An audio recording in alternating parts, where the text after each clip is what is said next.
राधे राधे, जय श्री राम। हेलो दोस्तों, स्वागत करता हूं मैं CSY फिर से एक नई वीडियो में। आप देख रहे हैं study with CSY YouTube channel की यूपी लेखपाल एग्जाम से संबंधित वीडियो। इस वीडियो में हम यूपी लेखपाल का जो एग्ज़ाम कंडक्ट हुआ है आज, उसका विश्लेषण करेंगे और उसके आधार पर जानेंगे कि क्या कुछ कट ऑफ लग सकती है। एग्ज़ाम लेवल के बारे में जानेंगे और UPSI का जो अभी एग्ज़ाम हुआ था उसका कंपेरिजन करेंगे लेखपाल के साथ, और यूपी पुलिस का लेवल कैसा आ सकता है वह सारी बातें इस वीडियो में हम डिस्कस करने वाले हैं। आप वीडियो में अंत तक बने रहिए। चैनल पर पहली बार विजिट कर रहे हो तो चैनल को सब्सक्राइब करके जुड़ जाइए। यदि हम एग्ज़ाम लेवल की दोस्तों हम बात करें यूपी लेखपाल के, तो ये एग्ज़ाम आपका इजी आया है। केवल कंप्यूटर सब्जेक्ट को यदि छोड़ दिया जाए, उसमें भी ज़्यादा खतरनाक नहीं था। थोड़ा बहुत आपको परेशान कर सकते थे 5 से 6 क्वेश्चन। थोड़े क्वेश्चनों की संख्या परेशान करने वालों की कंप्यूटर में ज़्यादा थी, इसलिए हम कंप्यूटर को थोड़ा सा टफ मान रहे हैं। बाकी ईजी था सब कुछ। UPSI और लेखपाल की एग्ज़ाम की यदि हम बात करें तो ज़्यादा कुछ अंतर देखने को नहीं मिला। जो UPSI का एग्ज़ाम इजी लेवल था, वही लेखपाल का भी एग्ज़ाम जहाँ तक है इजी ही लेवल था। लेकिन इसमें क्या है, कंपटीशन कम है UPSI की अपेक्षा, क्योंकि इसमें पैट क्वालिफाई बच्चे ही इस एग्ज़ाम को दे पा रहे थे, और वहाँ पर जिसने फॉर्म फिल किया था वह सभी बच्चे इसका मतलब क्या दे रहे थे, एग्ज़ाम दे रहे थे। यूपी पुलिस का लेवल भी यदि हम यहाँ से बात करें तो दोस्तों ज़्यादा कुछ हार्ड आने वाला नहीं है, लेकिन आप अपनी तैयारी हर तरह से परफेक्ट करके चलें। हार्ड भी आ जाए तो भी आपका स्कोर ज़्यादा कम ही नहीं।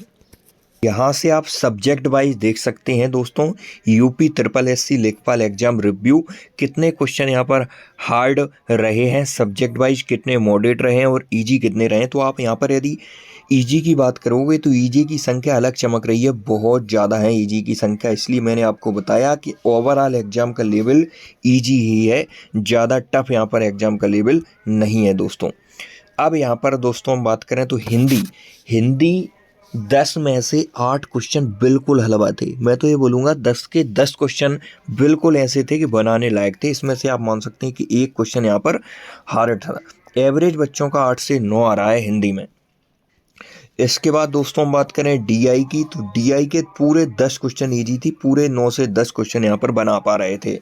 पॉलिटी में 5 के पाँचों प्रश्न ईजी थे, बेसिक पॉलिटी पूछी गई है। 4 से 5 यहाँ पर एवरेज अटेम्प्ट रहा है बच्चों का। हिस्ट्री 6 क्वेश्चन, तो यहाँ पर 6 क्वेश्चन ईजी है, 5 से 6 यहाँ पर एवरेज रहा है।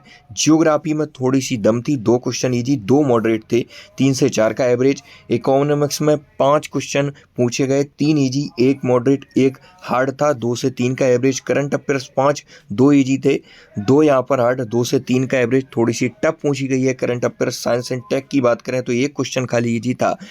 यही बहुत मतलब अभी तक के सब्जेक्ट की जितने हमने बात की उसमें साइंस एंड टेक थोड़ा सा अच्छा लेवल इसका पूछा गया है। ग्रामीण परिवेश में से 2 ईजी, ये भी थोड़ा सा लेंदी था। इसके बाद पर्यावरण की बात करें तो 10 क्वेश्चन में से 2 ईजी थी खाली, और 5 क्वेश्चन यहाँ पर हार्ड और 3 मॉडरेट थे। यह इसका भी लेवल मेंटेन करके उन्होंने चला है, 4 से 5। कंप्यूटर की बात करें तो 6 क्वेश्चन खाली ईजी थे, 4 मॉडरेट और 5 डिफ़िकल्ट या हार्ड थे। जैसा कि हमने वीडियो की शुरुआत में बताया कि कंप्यूटर थोड़ा सा हार्ड पूछा गया है। 7 से 10 का यहाँ पर एवरेज रहा है। 7 से 10 बहुत अच्छे बच्चे बना पा रहे होंगे। यूपी जीके की बात करें तो 20 क्वेश्चन में से 13 यहाँ पर बिल्कुल हलवा और 5 यहाँ पर मॉडरेट और 2 हार्ड पूछे गए हैं। 14 से 18 का यहाँ पर एवरेज रहा है।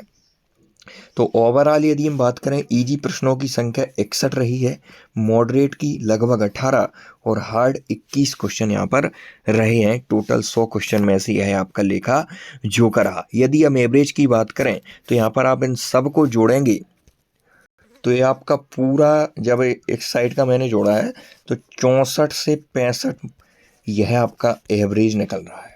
औसत अंक आपके निकल रहे हैं 64 से 65।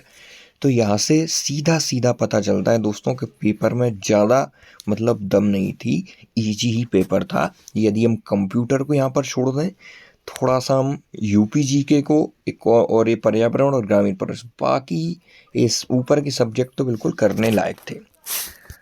थोड़ा पेपर भी देख लेते हैं। यहाँ पर देखें तो ये हिंदी का यहाँ पर सिस्टम शुरू होता है। निम्नलिखित वाक्य में अशुद्ध वाक्य का चयन करना है। तो यहाँ पर उसने हाथी पर हौदा रख दिया, दास्तान जीवन ठीक नहीं था, 4 आदमी। तो यहाँ पर इसमें ही आपकी क्या हो जाएगी अशुद्धि, 4 आदमी हो आएगा बहुवचन। तो ये बिल्कुल ईजी है। आध्यात्म अधि प्लस आत्मा आ जाएगा, ई प्लस एक या के पहले यदि आधा अक्षर आता है कौन सी संधि हो जाती है, यण संधि हो जाती है। तो ये भी बिल्कुल ईजी था। विलोम सही नहीं है, तो उपकार का, अनुचित, जटिल का, सरल, बंधन का, मुक्ति, गौरव, लाघव, ए वाला हो जाएगा आपका आंसर। नमस्ते, इसमें क्या आएगा आपका, नम प्लस स्ते आएगा या नमा प्लस ते आएगा। तो ये भी आपका ईजी घिसा पिटा उदाहरण है आपका। बहती गंगा में हाथ धोना, अवसर का लाभ उठाना, ये भी आपका सिंपल ही है दोस्तों। झरना का पर्यायवाची पूछा गया, सिंह का पूछा गया, निपात इसमें से पूछा गया। तो ये 10 क्वेश्चन मुझे बिल्कुल ईजी लगे हैं दोस्तों। इसमें से एक आध मान सकते हैं कि आपकी सिली मिस्टेक्स हो जाए। बाकी यदि आप यहाँ पर देखोगे और यदि पॉलिटी वगैरह देखोगे इसमें से, तो ये बाकी मैंने पूरा एनालिसिस किया है पेपर का, तो उसमें से पाया कि बिल्कुल मतलब चंद्रभागा के नाम से भी जाना जाता है। बिल्कुल ईजी क्वेश्चन बेसिक पूछे गए हैं। यदि आपकी तैयारी शानदार है, देखो निम्नलिखित में किस स्वतंत्रता सैनिक को फ्रंटियर गांधी कहा जाता है। फ्रंटियर गांधी किसे कहा जाता है, यहाँ पर जफ्फर लिखा है, यहाँ पर गफ्फर आता है। तो यहाँ पर ये भी आपका घिसा पिटा ही क्वेश्चन है। तो ओवरऑल हम देखें तो पेपर में ज़्यादा मतलब दम थी नहीं। तो जैसा कि हमने वीडियो में दोस्तों बात की कि दोस्तों आपका जो पेपर का लेवल है वो इजी ही है दोस्तों, ज़्यादा हार्ड यहाँ पर नहीं पूछा गया है। 2-3 सब्जेक्ट को देखें हमने सब्जेक्ट वाइज भी देखा कि क्या कुछ एवरेज मतलब रहा है बच्चों का इजी पेपर में। तो दोस्तों इजी पेपर से ज़्यादा प्रसन्न नहीं होना है। यदि आपकी सिली मिस्टेक्स हो गई हैं तो यहाँ पर आपको मतलब आपके सिलेक्शन के चांस कम हो जाते हैं यदि सिली मिस्टेक्स ज़्यादा हो जाती है। यूपीएसआई एग्जाम में क्या हुआ दोस्तों, इतनी ज़्यादा कट ऑफ चली गई कि आपके 92% प्लस आपकी फिजिकल की ही कट ऑफ गई है दोस्तों। यह इसलिए हुआ क्योंकि एग्जाम का लेवल बिल्कुल ईजी था और नॉर्मलाइजेशन ने भी खेल किया है और स्कोर कार्ड भी जारी नहीं किया, तो पता भी नहीं चलता है दोस्तों किस प्रकार की धांधली हुई है, क्योंकि आजकल सिस्टम बिल्कुल बिगड़ चुका है। शिक्षा के क्षेत्र में लगातार धांधली हो रही है, इतनी ज़्यादा कट ऑफ जा रही हैं।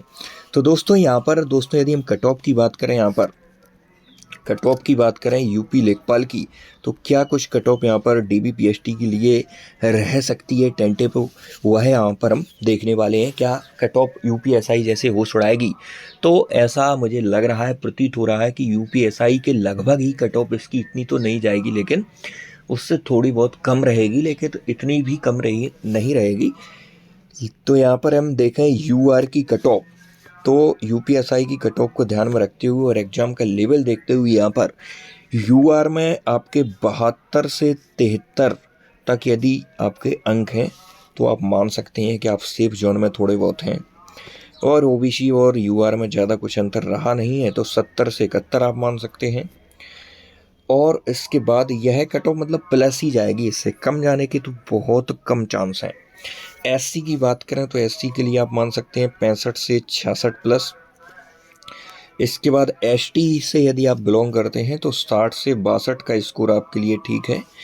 ईडब्ल्यूएस की बात करें तो यहाँ पर आप मान सकते हैं 68 से 70, क्योंकि ईडब्ल्यूएस ओबीसी में ज़्यादा कुछ अंतर रहा नहीं है। तो इतने मार्क्स यदि दोस्तों आपके बन रहे हैं तो आपका डीबीपीएसटी होने के चांस हैं, या एक अनुमानित कट ऑफ है दोस्तों। इससे मैं कहूँगा कि ज़्यादा ही कट ऑफ जाएगी, जैसा कि पेपर का जो लेवल है उसके अकॉर्डिंग यदि देखा जाए तो इससे ज़्यादा ही कट ऑफ जाने के चांस हैं।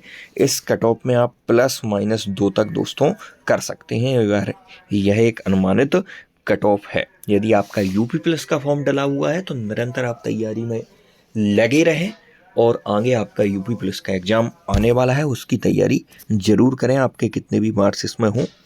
यहाँ पर हमने सब्जेक्ट वाइज देख ही लिया है यूपी पुलिस का लेवल कैसा आ सकता है इस एग्ज़ाम को देखते हुए और यूपीएसआई का एग्ज़ाम देखते हुए। तो इसका लेवल आपका दोस्तों ईजी ही रहेगा, ईजी टू मॉडरेट मैं कहूँगा, क्योंकि आप यहाँ पर देखो, आप यूपी पुलिस की हम यहाँ पर बात कर रहे हैं तो हमने यूपीएसआई का एग्ज़ाम देखा, उसके बाद हमने लेखपाल का देखा। अब यहाँ पर हम बात किसकी नहीं कर रहे हैं, होम गार्ड की नहीं कर रहे हैं, क्योंकि वहाँ पर हिंदी और इस प्रकार के जो मैथ्स वगैरह वो सब्जेक्ट नहीं पूछे गए, इसलिए नहीं कर रहे हैं। तो यहाँ पर जो हिंदी पूछी गई है दोस्तों लेखपाल और यूपीएसआई में वो ईजी पूछी गई है। तो कांस्टेबल में भी हिंदी का लेवल ईजी ही आएगा 99.99%। इसके बाद मैथ्स की बात करें तो मैथ्स भी दोनों में ईजी पूछे गए। यहाँ पर तो लेखपाल में केवल डी आई था, यूपीएसआई में ईजी पूछे गए, तो मैथ्स का भी लेवल यहाँ पर दोस्तों ईजी मॉडरेट ही रहेगा, ज़्यादा टफ वैसे भी नहीं पूछा जाता यूपी पुलिस में मैथ्स। यूपी पुलिस के लेवल की बात कर रहे हैं हम, एक अनुमान लगा रहे हैं कि मतलब कैसा यूपी पुलिस का एग्ज़ाम आ सकता है। इसके बाद जी के सभी में हार्ड आई है अभी तक, यूपीएसआई में भी आई और होमगार्ड में तो तोते उड़ा दिए, और लेखपाल में भी कुछ सब्जेक्ट जीके के ठीक ठाक आए। तो जीके का लेवल तो यहाँ पर यूपी प्लस का मेंटेन रहा है पिछले कुछ वर्षों से, और आगे भी रहने की प्रबल संभावना है। तो जीके आपकी यह आपकी टफ पूछी जा सकती है, कठिन आ सकती है। इसके बाद अब क्या बच जाता है, रीजनिंग। तो रीजनिंग में क्या कठिन आता है, कुछ लॉजिक या आप मानसिक अभिरुचि, वैसे तो सिलेबस से हट गया है, उसको डिफाइन नहीं किया गया है, फिर भी आ सकते हैं कुछ क्वेश्चन, तो आप उनकी प्रैक्टिस जरूर करके जाएं।